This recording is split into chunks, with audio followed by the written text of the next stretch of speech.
नमस्कार, आपके साथ मैं हूं गौरव अग्रवाल। आप देख रहे हैं अड़ी, क्योंकि हमें है देश की पड़ी।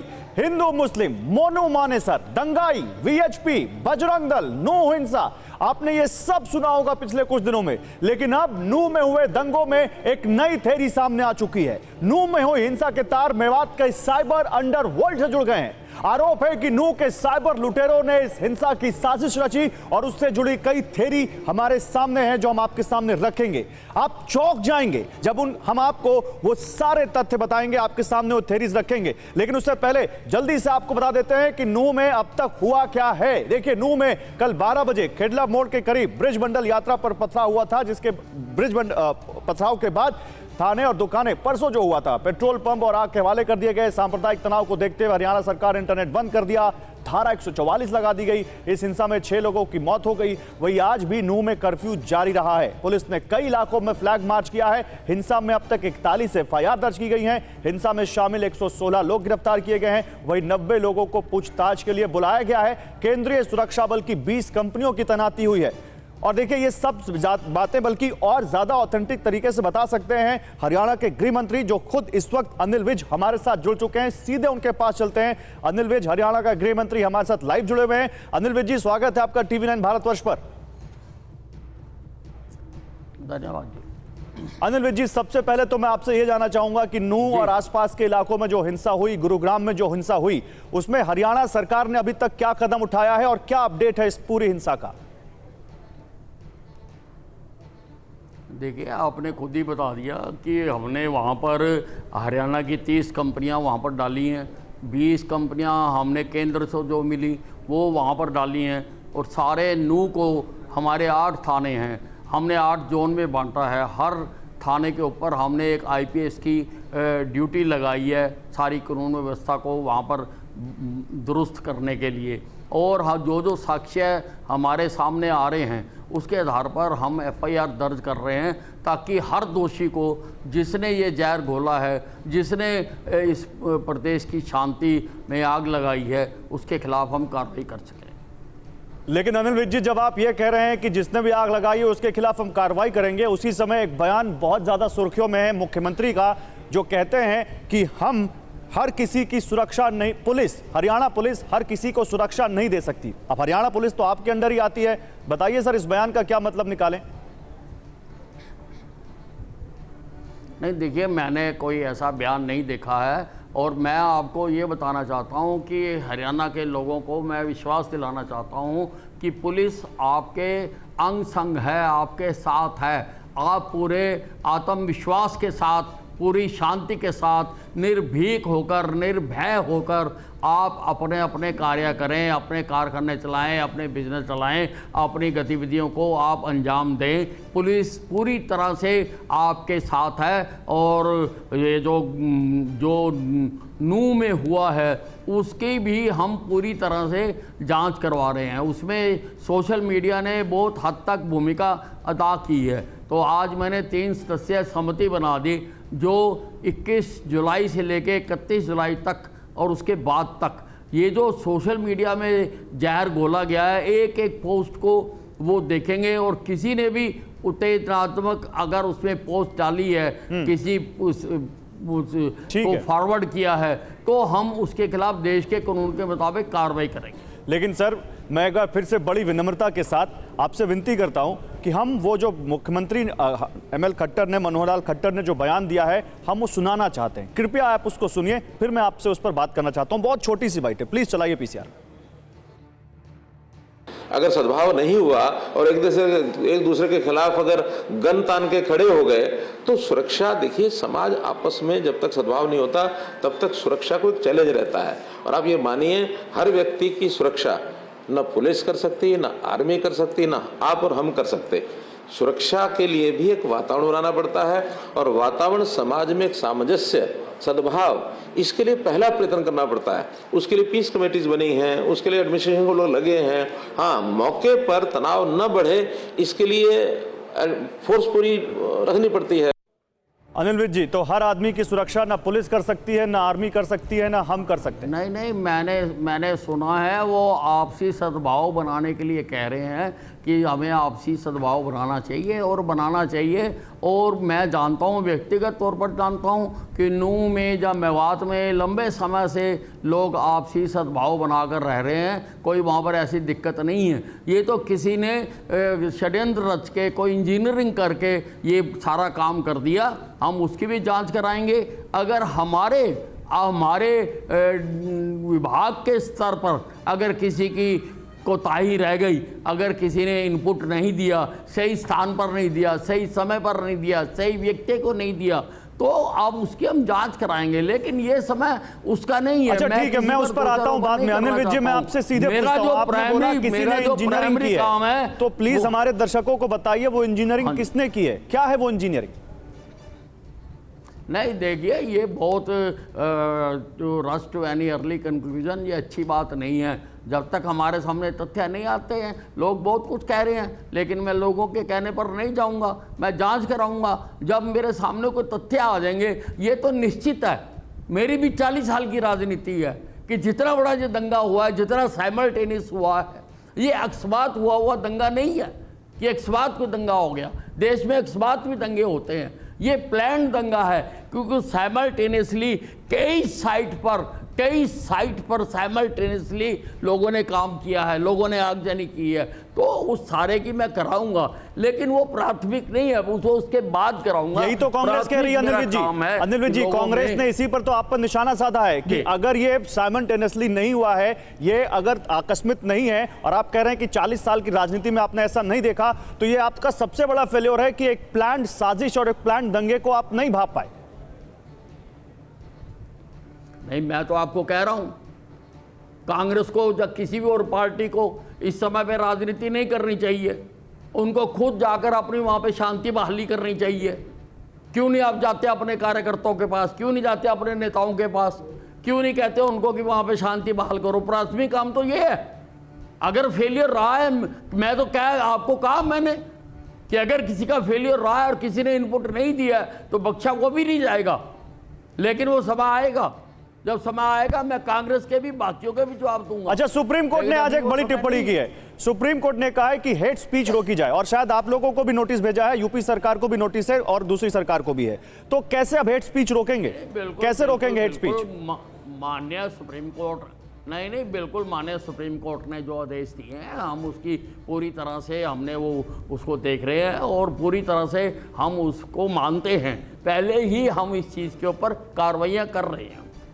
नहीं, वहां पर यह मांग हुई है कि भाषणों, रैलियों, इस तरह के आयोजनों पर रोक लगाई जाए, तो आप रोक लगा रहे हैं ऐसा कुछ?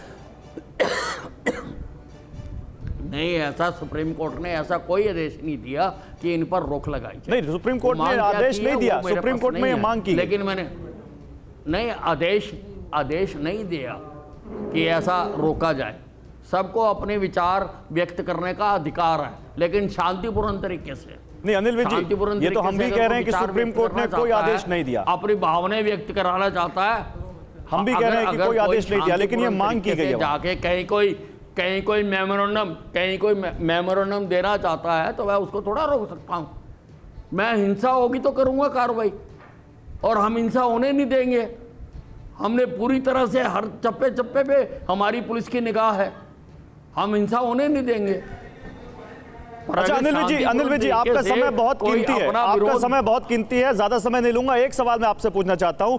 अब एक साजिश साइबर अंडरवर्ल्ड की भी सामने आ गई है, और कहा जा रहा है कि साइबर, कई थेरीज हैं। एक थेरीज तो यह भी है कि साइबर अंडरवर्ल्ड पर आप लोगों ने अप्रैल में बहुत बड़ा क्रैकडाउन किया, 100 से ज्यादा लोगों को पकड़ा, वो तिलमिला गए, उन्होंने फंडिंग तक की इस दंगे की, और वो सबसे अच्छा मौका था शोभा यात्रा और साइबर थाने में जिस तरह से बस से टक्कर मारी, वहां पर कंप्यूटर्स में तोड़फोड़ करने की कोशिश की, रिकॉर्ड बिटाने की कोशिश की। क्या आप लोग इस एंगल से भी जांच कर रहे हैं? निश्चित तौर पर जिस प्रकार से साइबर थाने पर अटैक हुआ है और जिस प्रकार से वहां पे तोड़फोड़ की गई है, हम इस एंगल की भी जांच कर रहे हैं कि कहीं ये साइबर ठगों का तो नहीं कमाल है सारा। हम इसकी भी जांच कर रहे हैं। हमने किया था, हमने 5000 कर्मचारी लगाकर वहां पर जो साइबर ठगी हो रही थी, हमने वहां से लोगों को पकड़ा है, हम जानते हैं। और हम इसमें भी इस एंगल से, जो एंगल आप बता रहे हैं, इस एंगल से भी हम जांच कर रहे हैं।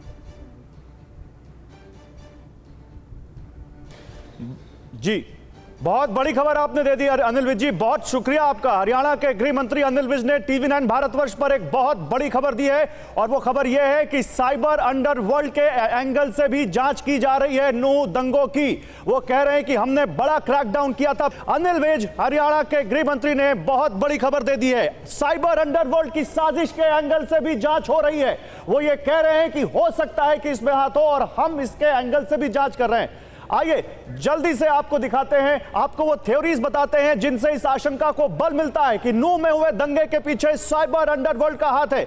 साइबर अंडरवर्ल्ड का भी हाथ है। देखिए, अप्रैल में केंद्रीय गृह मंत्रालय का निर्देश, नूह में एक बड़ी छापेमारी की गई। छापे में 125 हैकर्स पकड़े गए क्योंकि मेवात को जामताड़ा बनाने की साजिश रची जा रही थी।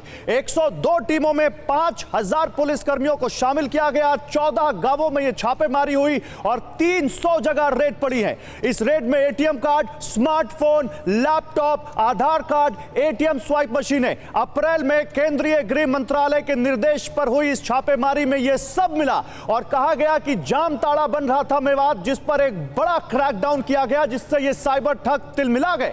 इस ऑपरेशन से नूह में साइबर अपराधियों की कमर टूट गई और उसके बाद वहां पर उन्होंने उसको लेकर कई सारे यहां पर थेरीज सामने आई हैं। वो थेरीज भी लेकर आते हैं और फिर अपने मेहमानों के पास जाते हैं क्योंकि वो थेरीज दिखानी बहुत जरूरी है। वो थेरीज आप देखिए क्या है, साइबर अंडरवर्ल्ड से जुड़ी हुई थेरीज। नूह दंगे के पीछे साइबर लुटेरों का हाथ है कि नहीं, इसके लिए 3 थेरी आपको समझनी जरूरी है। पीसीआर जल्दी से वो 3 थेरीज दिखाइए, फिर अपने मेहमानों के पास जाएंगे। थेरी नंबर 1, दंगे की आड़ में साइबर लुटेरों ने साइबर थाने पर हमला किया, जिसके विजुअल्स भी हैं, जिसकी रिपोर्ट भी है, वो सब आपको दिखाएंगे। थाने में तोड़फोड़, पुलिसकर्मियों को पीटा गया इस दंगे की आड़ में। उसके बाद कंप्यूटर तोड़े और क्रिमिनल रिकॉर्ड मिटाने की कोशिश की, जो अप्रैल में इतना बड़ा क्रैकडाउन हुआ था, शायद उससे जुड़ा हुआ हो। पुलिस फोर्स को क्या यह धमकी दी थी कि हमारे ऊपर कार्रवाई करोगे तो यही हाल होगा, क्या यह था? Theory number 2, cyber crime crackdown से गुस्सा था वहां साइबर लुटेरों में। मेवात जो साइबर क्राइम का हब बनता जा रहा था, पुलिस एक्शन रोकने के लिए दंगे की साजिश इन्हीं साइबर लुटेरों ने रची और उसके बाद वीएचपी शोभा यात्रा जो कि सामने ही थी, इसका इस्तेमाल इसके लिए किया गया क्योंकि इससे पहले कभी इस पर इतना बड़ा कुछ नहीं हुआ। इस यात्रा से जुड़ा हुआ थाने को बस की टक्कर से न केवल तोड़ा बल्कि थाने के अंदर घुस गए साइबर लुटेरे। थाने के कंप्यूटर जिनमें तमाम रिकॉर्ड थे उनको तोड़ने की कोशिश की गई, वहां तोड़फोड़ की गई, वहां पर रिकॉर्ड मिटाने की कोशिश की गई। रिकॉर्ड मिटाने की कोशिश ही नहीं की गई बल्कि लॉ एंड ऑर्डर को सीधी चुनौती दी गई। यह सवाल है, क्या वहां पर साइबर लुटेरों ने सीधी चुनौती दी?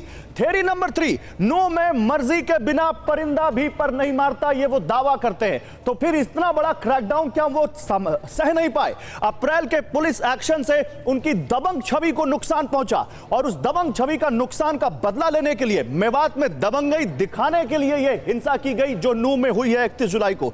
ये 3 थ्योरीज हैं और इन 3 थ्योरीज पर बात करना बहुत जरूरी है। और खुद जब हरियाणा के गृह मंत्री ये कह रहे हो कि हां हम इस एंगल से जांच कर रहे हैं, हां ये हो सकता है, तो सीधे चलते हैं अपने मेहमानों के पास और हमारे साथ इस पर बात करने के लिए देखिए वारिस पठान है, AIMIM के स्पोक्स पर्सन है। हमारे साथ यहां पर ध्रुव पंडित जुड़ रहे हैं जो कि साइबर सिक्योरिटी एक्सपर्ट है और हमारे साथ कुछ और खास मेहमान जुड़ेंगे, उनसे एक एक करके बात करेंगे। फिलहाल आप दोनों का स्वागत है। और ध्रुव पंडित, क्योंकि आप साइबर ठगी को समझते हैं, ठगी इसलिए और लुटेरा, साइबर लुटेरा इसलिए हम कह रहे हैं क्योंकि उन्होंने काफी लोगों को चपत लगाई है।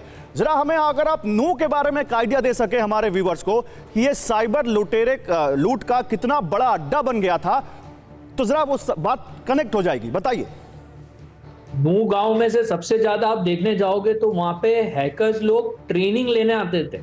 आज की डेट में अगर हम बात करें कि हमारे भारत के जितने भी युवा है वो लोग साइबर सिक्योरिटी की सबकी पढ़ाइयाँ करने के लिए ट्रेनिंग लेते हैं। वहां पे नूह गांव में जितने भी हैकर है वो लोग फिशिंग अटैक कैसे होता है, फिशिंग कैसे की जाती है, हैकिंग कैसे की जाती है, लोगों को ठगा कैसे जाता है, उसके लिए वहां पे ट्यूशन क्लासेस की तरह ट्रेनिंग लिया जाते थे जिसकी वो लोग 10 से 15 हजार रुपए की फीस देते थे। ये ट्रेनिंग लेने के साथ साथ वो लोग वहां पे जो भी पब्लिकों का डेटा है, जैसे मोबाइल नंबर हो गए, आधार कार्ड हो गए, पान कार्ड, क्रेडिट कार्ड की डिटेल, ये सारी डिटेलें उनके साथ पड़ी थी। ये ट्रेनिंग लेने के बाद ये लोग इन लोगों को ठगा करते थे। नूह गांव में ये सिलसिला बहुत टाइम से चलते जा रहा था। ये धीरे धीरे एक सिलसिला इतना बड़ा हो गया एकदम से कि ये विस्फोट की तरफ आ रहा है। आज की डेट में देखेंगे तो जमतारा से, राजस्थान में भरतपुर से, इन सबसे ज्यादा कई ज्यादा नंबरों में अगर ठगाई हो रही है भारत में तो वो हो रही है नूह गांव से। मेरे साथ इस वक्त यहां पर वारिस पठान भी हैं। वारिस पठान, जब यहां पर ये साफ दिख रहा है कि साइबर, और ये थेरीज आ रही हैं और गृह मंत्री भी कह रहे हैं कि साइबर के इस लूट के एंगल से भी हम जांच करेंगे, तो फिर इस पर इतना हिंदू मुस्लिम क्यों हो रहा है? देखिए गौरव साहब, ये पूरी की पूरी सरकार की, बीजेपी शासन की, प्रशासन की इंटेलिजेंस का टोटल फेलियर है, जो नूह और वहां पे हरियाणा की तरफ जो इतने बड़े वायलेंस हो गए। अगर साइबर अंडरवर्ल्ड इन्वॉल्व था तो इंटेलिजेंस क्या कर रहा था? क्या उसको पता नहीं था कि साइबर अंडरवर्ल्ड का काम है? जब शोभा यात्रा निकल गई थी, यात्रा जब इन लोगों ने निकाली, वहां पर राव इंद्रजीत जो एमओएस है बीजेपी के है ना, उन्होंने क्या कहा कि यात्रा में कौन जाता है तलवार लेकर, पिस्तौल लेकर, हथियार लेकर? कोई नहीं। फिर क्यों ये लोग गए वहां पर? वहां पर पता है आप सबको कि जुनेद नसीर का वो उनको गाड़ी में डालकर जिंदा जला दिया गया था, जिसका मुख्य आरोपी मोनू मनेसर अभी भी फरार था, जो बाहर से इंस्टाग्राम के रील बनाकर भेज रहा है जिसमें गन मशीन दिखा रहा है, AK-47 दिखा रहा है, मगर उसको अरेस्ट नहीं किया जाता। इतना ही नहीं, जब ये यात्रा निकलने वाली थी उसके पहले वहां पर विश्व हिंदू परिषद के नेता सुरेंद्र जैन जी ने एक भाषण भी दिया था जो हेट स्पीच था। तो फिर क्यों ये सब चीज को रोका नहीं गया? अगर क्या ये भी साइबर अंडरवर्ल्ड की मिस्टेक है कि सेक्टर 67 के अंदर एक जो मस्जिद थी अंजुमन, वहां पर 200 से ज्यादा दंगाइयों ने अटैक किया और वहां का जो इमाम थे 19 बरस के मौलाना साहब, उनका कत्ल कर दिया गया? क्या ये भी झूठ है? नहीं, लेकिन जो आप कह रहे हैं इसका आधिकारिक प्रमाण है आपके पास? उसमें कुछ लोगों को बंधक बना दिया। पुलिस ने इस बारे में कुछ भी ऐसा नहीं कहा। 10 सेकंड में बता रहा हूं। अनिल विज साहब ने कहा था कि वहां पर जो मंदिर है उसके अंदर कुछ लोगों को बंधक बना दिया गया है। वहां के जो प्रिस्ट है उस मंदिर के, दीपक शर्मा, उनका बयान आया है कि श्रावण के महीने में उस मंदिर में काफी मात्रा में लोग आते हैं जाते हैं। बाहर जब कुछ घटना हुई तो काफी लोग मंदिर में रुक गए, किसी ने हॉस्टेज नहीं बनाया। तो फिर क्यों अनिल विज साहब ने झूठ बोला? अरे खुद की नाकामयाबियों को छुपाने के लिए अब ये आरोप प्रति आरोप लगाने के लिए आ गए यहाँ पे। इंद्रजीत राव के बयान को खंडन नहीं करते। ये किस तरह की बात करना चाहिए बताइए ना आपने? कोई तो हकीकत है ना। आज जल रहा है वहां पे पूरा के पूरा, मोनू मनेसर बाहर घूम रहा है, अभी भी तो भाषणबाजी चालू है पुलिस के सामने। कल आपने हमने सबने वीडियो में देखा। आप जो कह रहे हैं वारिस पठान, उस पर बात कर लेते हैं। हमारे साथ इस वक्त विश्व हिंदू परिषद के प्रेसिडेंट आलोक कुमार जुड़ चुके हैं। आलोक जी, स्वागत है आपका TV9 भारतवर्ष पर। आलोक जी, आवाज। धन्यवाद। आलोक जी, मेरा सीधा सवाल आपसे, यहां पर नूह आवाज आ रही है आपको? धन्यवाद कहा मैंने। सर स्वागत है आपका। मैं आपसे पूछ रहा हूं, नूह हिंसा पर इतना हिंदू मुस्लिम क्यों हो रहा है? जी, क्योंकि ये हिंदू मुस्लिम था इसलिए हो रहा है। जिन लोगों पर हमला किया गया वो तीर्थयात्री थे। जिन लोगों ने हमला किया उनकी कोई व्यक्तिगत अदावत नहीं थी, पूरी तैयारी से हमला किया था। असला इकट्ठा करके, पत्थर इकट्ठा करके, हथियार लेके, बिना लाइसेंस की बंदूकें लेके, और इसलिए हमला किया था कि हम तीर्थ यात्रियों पर हमला कर रहे हैं। हमला करने वाले विशेष धर्म के लोग थे और इसलिए इस सच्चाई को नकारा नहीं जा सकता कि ये जिहाद की मनोवृत्ति से मुसलमानों का जो एक वर्ग प्रभावित है उसके द्वारा किया गया हमला था। नहीं आलोक जी, अब मेरा सवाल आपसे यह है, कई लोग ये कह रहे हैं कि ये यात्राओं की वजह से हुआ, तो आपको लगता है कि ये VHP की जो शोभा यात्रा या बजरंग दल की यात्रा, इसकी वजह से ये माहौल खराब हुआ?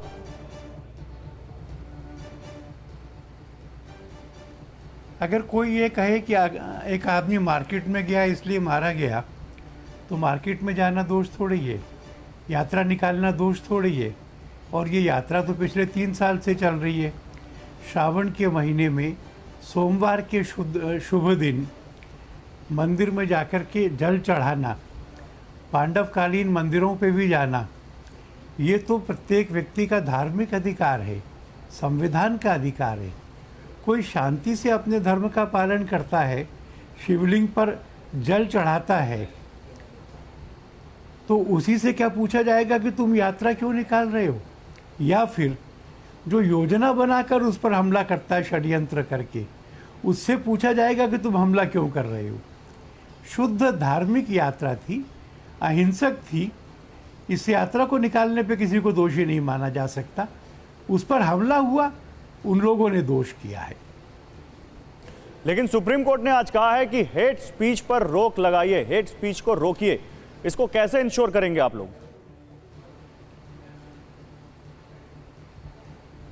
100% इंश्योर करेंगे। जो सूचियां भी कोर्टों में दी हैं उसमें विश्व हिंदू परिषद के लोगों का नाम नहीं है। हम सुप्रीम कोर्ट से सहमत हैं कि हेट स्पीच नहीं होना चाहिए। हम सुप्रीम कोर्ट के इस आदेश का भी स्वागत करते हैं कि सीसीटीवी कैमरा और वीडियो कैमरा से उसका रिकॉर्ड पुलिस बना लेवे। हम आश्वस्त हैं कि हम कानून के दायरे के अंतर्गत काम कर रहे हैं, बोलने की स्वतंत्रता जहाँ तक है उसके अंतर्गत काम कर रहे हैं, और हमारी कोई भी भाषा में किसी भी धर्म के प्रति विद्वेष नहीं होता है। आलोक जी, क्या ये सामाजिक तकाजा नहीं है कि जब एक रैली की वजह से या एक शोभा यात्रा की वजह से इतनी हिंसा, मतलब उसकी वजह से कहने का मतलब है कि जब एक शोभा यात्रा निकाली जा रही थी और उसी समय एक हिंसा फैल गई, उसी समय और यात्राएं या और रैलियां ना निकाली जाएं जिससे और माहौल खराब ना हो? क्योंकि आपका संगठन, आपसे जुड़े जो अनुषांगिक संगठन है वो तमाम देश भर में आज रैलियां और ऐसी यात्राएं निकाल रहे हैं। मैं आपके तर्क से सहमत नहीं हो पा रहा हूँ। ये एक ऐसी बात है कि किसी व्यक्ति को पीटा जा रहा हो, वो व्यक्ति मुकाबला करे तो उसे रुको, पिटते रहो, पिटते रहने से शांति बनी रहेगी। ऐसी शमशान की शांति का मैं समर्थन नहीं करता हूँ।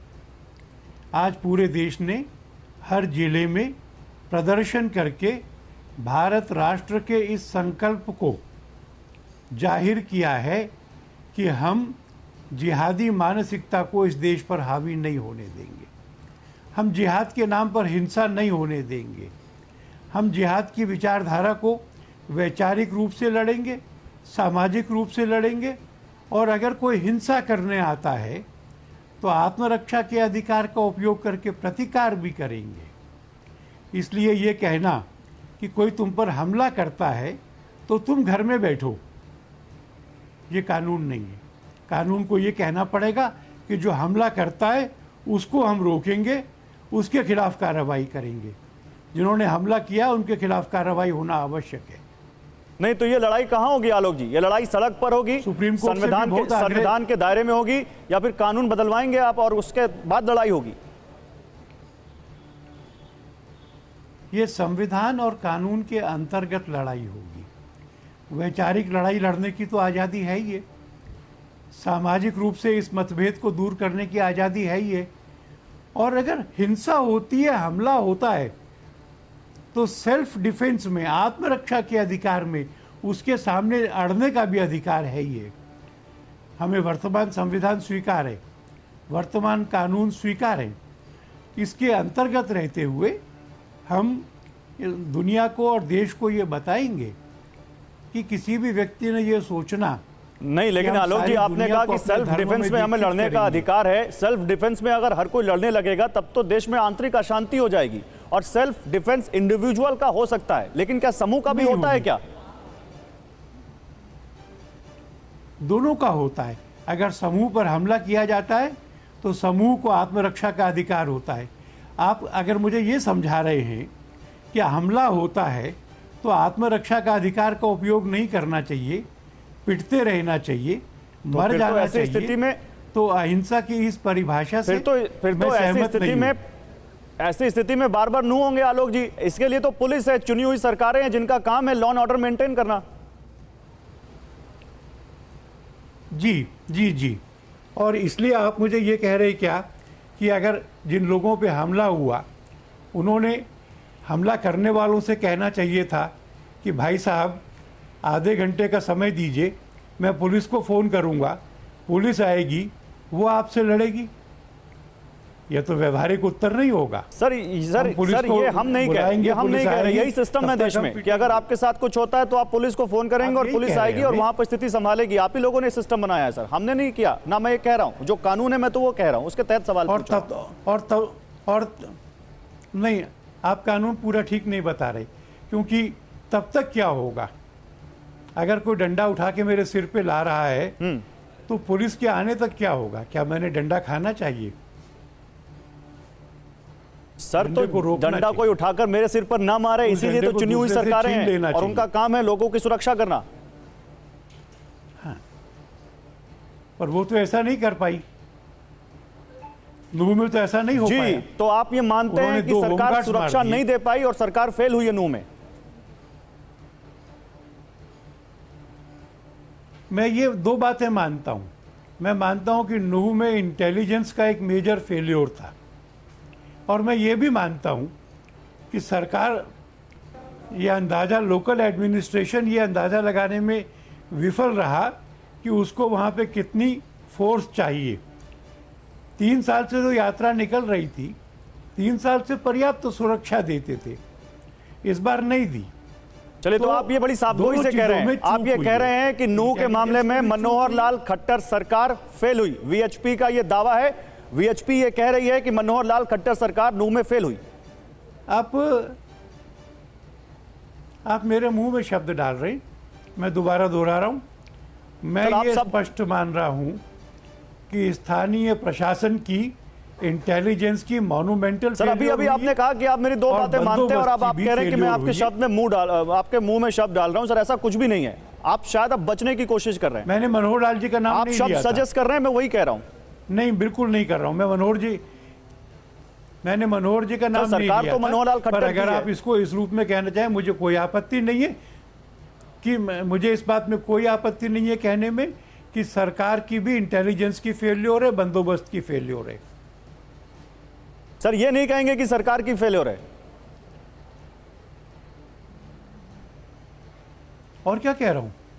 सरकार की ये 2 फेल्योर्स हैं, इंटेलिजेंस की और दूसरी बंदोबस्त की। सर, बहुत साहसिक जरूर बयान आपने चाहूंगा दिया कि है और जांच मुझे हो। लगता है इसका मैसेज बहुत और दूर जो तक जाएगा। बहुत शुक्रिया आपका हमारे साथ जुड़ने के लिए। आलोक कुमार, वीएचपी के प्रेसिडेंट, जो साफ कहते हुए कि यहां पर सरकार फेल हुई है और नूह के मामले में सरकार नहीं अपनी जिम्मेदारी को निभा पाई। वीएचपी का बहुत बड़ा दावा, नूह के मामले में मनोहर लाल खट्टर सरकार फेल हुई है, हरियाणा सरकार फेल हुई है। ये साफ यहां पर आरोप लगाते, ये दावा करते हुए कि मनोहर लाल खट्टर सरकार अपनी जिम्मेदारी नहीं निभा पाई, सुरक्षा नहीं दे पाई और इस वजह से नूह के मामले में मनोहर लाल खट्टर सरकार का फेल्योर है, ये वो साफ कह रहे हैं। हरियाणा हिंसा पर वीएचपी का बड़ा दावा, वीएचपी ने साफ कहा है टीवी 9 भारतवर्ष पर, नूह में खट्टर सरकार फेल रही। ये वीएचपी ने दावा किया है, नूह में खट्टर सरकार फेल रही। हरियाणा हिंसा पर वीएचपी का बड़ा दावा। आलोक कुमार, विश्व हिंदू परिषद के प्रेसिडेंट, टीवी 9 भारतवर्ष पर अभी अभी बोलकर गए कि हरियाणा हिंसा पर मनोहर लाल खट्टर सरकार फेल रही। मनोहर लाल खट्टर सरकार अपनी जिम्मेदारी सही से नहीं निभा पाई। खट्टर ने अभी अभी कहा कि पुलिस सबकी सुरक्षा नहीं कर सकती और उसी के तुरंत बाद यहां पर वीएचपी ने उन पर एक बड़ा अटैक किया और कहा कि नूह में सरकार फेल रही, नूह में सरकार सुरक्षा नहीं दे पाई। यह वीएचपी ने दावा किया है यहां पर। और देखिए, मैं जल्दी से यहां पर अब देखिए, विजय शंकर तिवारी अगर मेरे साथ जुड़ चुके हो तो बताइए। विजय शंकर तिवारी, अभी अभी करके गए आलोक कुमार, खट्टर सरकार फेल रही।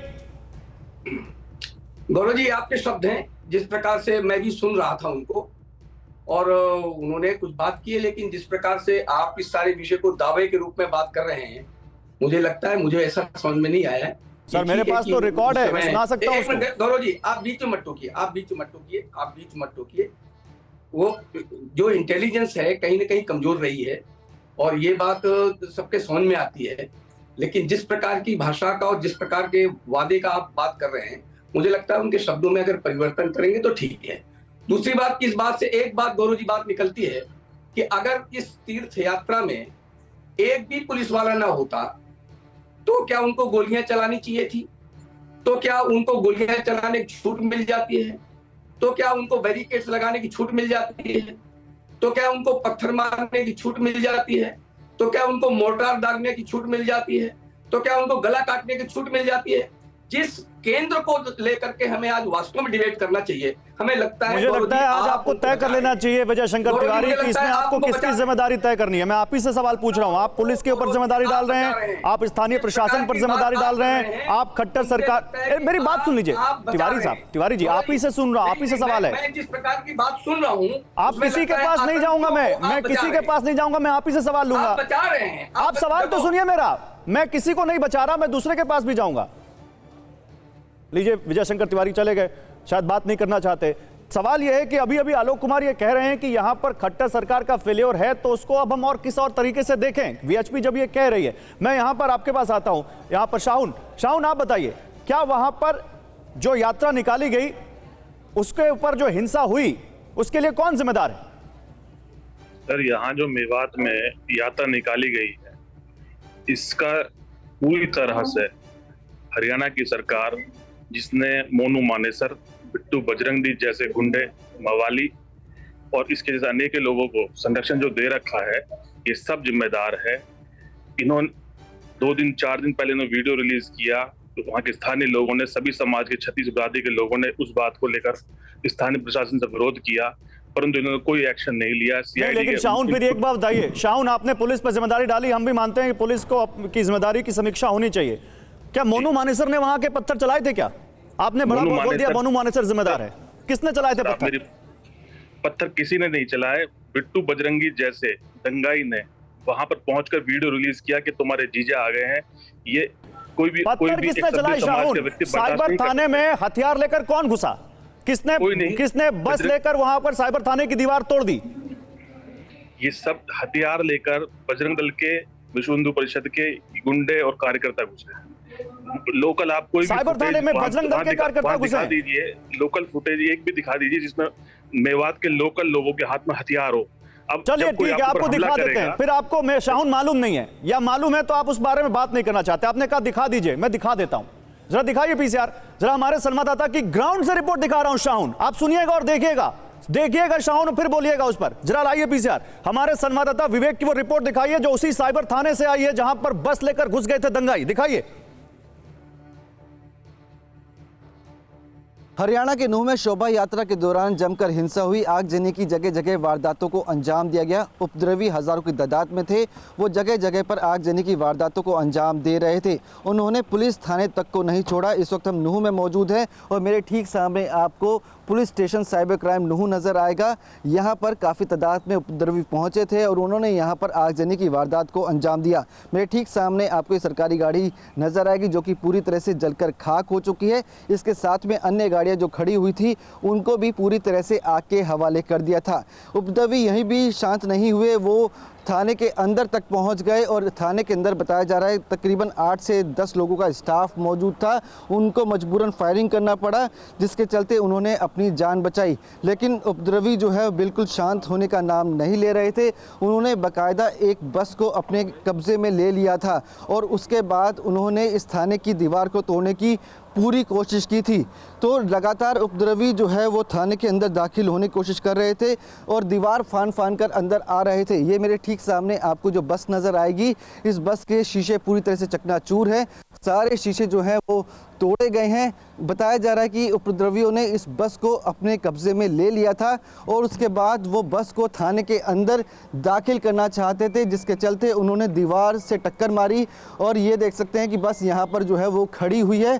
यहाँ से उपद्रवी थाने के अंदर दाखिल हो गई है बताया जा रहा है और उसके बाद लगातार यहाँ पर पत्थरबाजी की गई और आगजनी की वारदात को अंजाम दिया गया। ये जो सामने आप दीवार देख रहे हैं ये हाईवे से सटी हुई दीवार है, इस पर भी उपद्रवी चढ़ गए थे और वहाँ से लगातार पत्थरबाजी की जा रही थी। जो टीम की शेड है ये टूटी हुई आपको जगह जगह से नज़र आएगी। यहाँ पर जो है पत्थरों से ये पूरी जो शेड है वो यहाँ पर आपको टूटी हुई नज़र आएगी। उसके अलावा बताया जा रहा है कि उपद्रवी यहाँ भी नहीं रुके, उसके बाद वो थाने के अंदर भी दाखिल हो गए थे और यहाँ भी उन्होंने जमकर तोड़फोड़ की और यहाँ पर जो है उसके बाद वो रुक नहीं रहे थे और लगातार थाने के अन्य जगहों पर जा रहे थे। शाहुन, अब बताइए, ये बजरंग दल के लोगों ने किया? ये बजरंग दल के कार्यकर्ताओं ने वहां पर तोड़फोड़ की? सर, इस वीडियो में कहीं भी आप वहां के लोकल का वीडियो फोटो दिखा सकते हैं? सिर्फ आपको वीडियो फोटो तो इस वीडियो में कहा है कि वो बजरंग दल के लोग थे? हथियार लेकर सर ये तो टूटा फूटा, सर ये तो मेरे बिखरा पास हुआ है, सीसीटीवी फुटेज बिखरा है हुआ है। साउंड, मैं सीसीटीवी फुटेज दिखा सकता हूं। आपने लोग सर, वो अगर सारी मैंने फुटेज सीसीटीवी फुटेज दिखा दी तब दंगाइयों आप क्या की है, कहेंगे? जो बजरंग दल के थे, जिनके हाथ में तलवारें थी, राइफल थी, साउंड, मैं पिस्टल। आपके नेक्स्ट सवाल के लिए हमेशा तैयार हूं। मुझे मालूम था आप इस पर आएंगे। मैं सीसीटीवी फुटेज दिखा दूं, फिर कहेंगे किस चीज की? लोकल लोगों सर, की बस CCTV ले मैं जाकर आपको उस थाने सर, में आपने घुसने ये की, फुटेज दिखाई है, मैं लोकल आपसे भी लोगों ये- की उस थाने में सर, ले मैं जाकर आपसे बस इस तोड़ने, चीज़ के लिए बस बिल्कुल मना नहीं घुसाने कर की। सर मैं आपसे बिल्कुल इस चीज के लिए मना नहीं कर रहा कि वहाँ दंगा नहीं हुआ। अरे मैं नहीं कह रहा दंगे की बात आप मना कर रहे हैं, मैं कह रहा हूं कि उसमें लोकल लोगों ने पत्थर फेंके कि बजरंग दल के लोगों ने पत्थर फेंके? सर वो तलवार चलाएंगे तो आप पत्थर भी नहीं फेंकोगे क्या? आप सेल्फ लीजिए, डिफेंस में क्या आगे आप- करोगे सर? आपके पास तो हथियार है नहीं। अब आप बात बहका रहे हैं। आगे आप ये देखिए, सीसीटीवी फुटेज चल गया। शाहुन, ये 2 सीसीटीवी फुटेज है 2 एंगल से। अब ये लोग कौन है? बस की बस है, बस पत्थर बस है। में कौन लोग चल रहे हैं? बस में कौन लोग चल रहे हैं? बस को कौन लोग तोड़ रहे हैं? शाहुन, दिख रहा है आपको? सर दिख रहा है मुझे। बस सर, लेके कौन थाने में सामने घुस गया? वाले शाहुन, पक्ष के ये लोगों के देखिए, हाथों बस में लेकर हथियार कौन है, थाने में हथियार घुस के गया मुकाबला गाड़ियों को पत्थर टक्कर से- मारते हुए? सड़क से उठा के पत्थर ही मार सकते हो क्योंकि नहीं, ये यहाँ कौन के लोग हैं? के पास शाहुन, तो हथियार थे ये नहीं। कौन लोग हैं? शाहुन, ये कौन लोग हैं जो बस लेकर पत्थर लेकर डेल- घुस गए? सेल्फ डिफेंस में क्या करोगे सर? कोई आप पे हथियार और बंदूक चलाएगा तो आप क्या करोगे? बचाव नहीं करोगे सर अपना? सेल्फ डिफेंस सर, में यहाँ आग के लगा देंगे मेवात क्या के पूरे हिंदू, देश को? मुस्लिम, सिख, ईसाई सब अमन चैन से रहते हैं। पुलिस किस लिए यहाँ होती है, किसी का कोई शाहुन? मतभेद नहीं है। ये बाहरी गुंडे थे। क्या उनको बात कर सरकार रहे ने हैं शाहुन संरक्षण आप? दे रखा था। सेल्फ सरकार डिफेंस में चाहती- देश को आग लगा देंगे क्या? सरकार चाहती तो उनको रोक सकती थी। देश को और फूंक देंगे आप ये सेल्फ समझिए डिफेंस सर, में? शोभा यात्रा को दंगा यात्रा बना रहे हैं लोग। हथियार शोभा लेकर यात्रा आ को रहे हैं। दंगा यात्रा बना देंगे आप? इन्होंने बनाया है सर। पुलिस इन्होंने किस लिए? बनाया है। बजरंग दल के गुंडों ने जो हथियार, राइफल, तो पिस्टल लेकर बजरंग आए दल हैं, के गुंडों किसने को allow अगर किया आप ये इस time ऐसे कहेंगे बजरंग दल के लोग सर, गुंडे हैं, तो आप सांसद एडमिनिस्ट्रेशन मान- अपने हाथ में ले लेंगे? सर माननीय इंद्रजीत सिंह जी जो गुड़गांव से सांसद है, उनका भी बयान आया है कि इन्हें हथियार लेकर आने के लिए किसने अलाउ किया? शाहुन, बयान वो मत BJP से गिनाइए, सांसद बयान है। हर तरफ से आ रहे हैं। बयान हम इधर से भी गिना सकते हैं, उधर से भी गिना सकते हैं। शाहुन, मुझे ये बताइए कि आपके हाथ में कानून लेने का अधिकार है? बिल्कुल नहीं है सर। कानून फिर इन्होंने किसको तोड़ा लिया है, गया? बजरंग दल के लोगों ने। ये सरकार क्यों की चलाए वजह गए? से तोड़ा है, संरक्षण दिया हुआ है। यात्रा पर पत्थर क्यों चलाए गए जब 3 साल से यात्रा नहीं चल चलाए, रही थी? नहीं जब चलाए, यात्रा यात्रा सही पर सलामत किसने चल पत्थर रही नहीं थी, चलाए? शांतिपूर्वक चल रही इन्होंने थी, तो हथियार- पत्थर क्यों चलाए गए यात्रा पर? सर यात्रा में कुछ गुंडे थे जिनको संरक्षण मिला हुआ है, लोग स्थानीय प्रशासन से, सरकार का संरक्षण था, उन्होंने चलिए ठीक है, आपकी बात समझ में आ गई होगी हमारे दर्शकों को। बहुत शुक्रिया आप सभी मेहमानों का, बहुत शुक्रिया।